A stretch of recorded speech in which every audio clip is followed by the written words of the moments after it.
public, if you've ever been in public, pagka nasa public ka, bibigyan ka nila ng free books. So, most of the time, nawawala mo yung free books na yun. O kaya, nakawala yung kaibigan mo o yung classmate mo, tapos nanakawin niya yung sa'yo.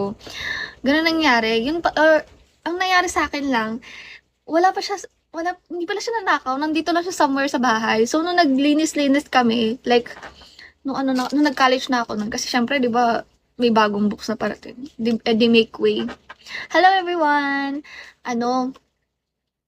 Nakita ko nandun yung mga books, be.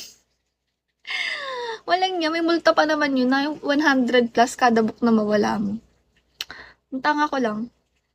Ang malala pa, multiple copies. Kasi hindi lang ako yung nag-ano sa public na yun. Pati yung ate ko, like previous sisters ko.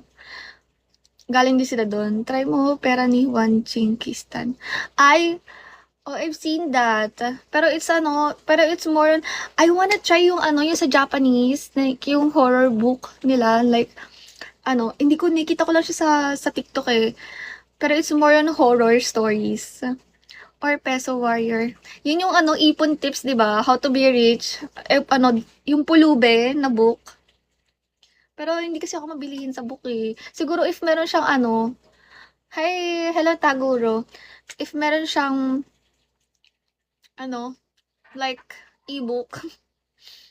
Wala bang dyan? Wala bang dyan? Tawag dito? Illegal na book. Illegal copy. Masyado na ako malakas sa mundo ng mga Ikaw na! Hindi ka naman namin naagawan sa'yo na ang trono. Hi, Beelzebub. Hi, 9384. You're more into thriller stories. I like historical, thriller, horror, crime, cold cases, crimes, tapos novels, obviously, and romantic. More on romantic side ako. Like, shoujo. Hindi talaga ako na novels. I mean, I've read a lot of novels, pero more on into manga, manhwa, and manhwas. Really po sa books in public school. Not bragging. Sorry naman Ay, sorry.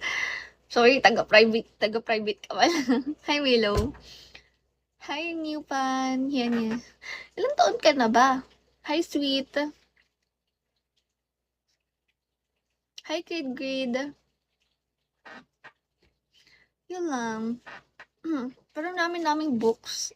Pero hindi yung books na interesting. Like, math book, English book, Filipino book. I think I've never read it.